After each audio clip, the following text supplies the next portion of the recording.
When I woke to the sound of wood splintering, I thought maybe it was a raccoon or a falling branch. Then the gate groaned again, louder this time, like a veteran soldier finally giving up a secret. I put my coffee down, walked to the porch, and watched a white SUV flatten the entrance to my life, like it was nothing more than a private driveway to someone else's morning. She didn't slow. She didn't wave.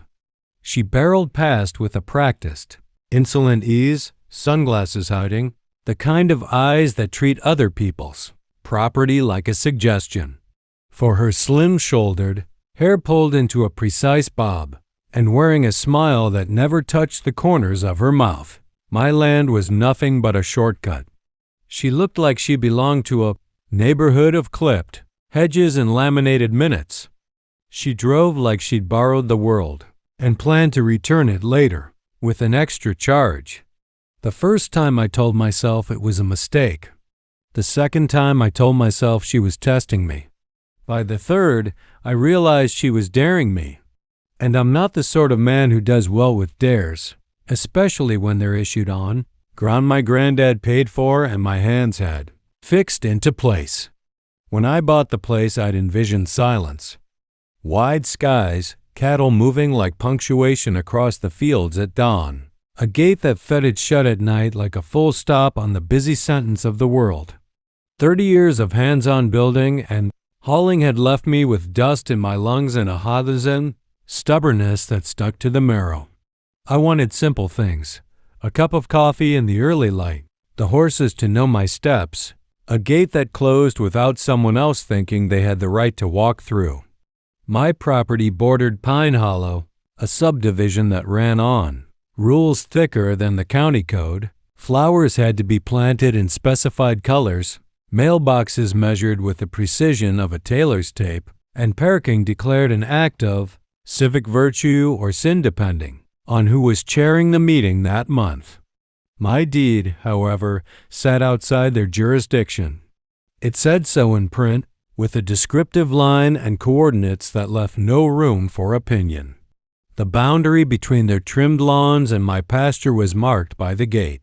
I'd built a heavy cedar arch with iron hinges, the sort of gate you built when you wanted a thing to say, "This belongs here." Her name was Lenore McCaffrey, though the neighborhood referred to her simply as Mrs. McCaffrey, a title she seemed to wear like armor.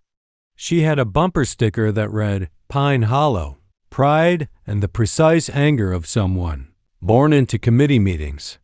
The first time I met her, she took me in like a developer appraising a lot, efficient, polite enough to be dangerous, and predisposed to imagine the world in forms she could sign.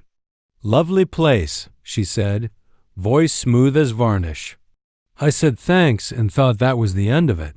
She tested me with speed instead. At first, I thought it was a mistake. Maybe nuisance. A convoy of neighbors started treating my pasture like a neighborhood shortcut. They waved past me like I was some decorative fixture.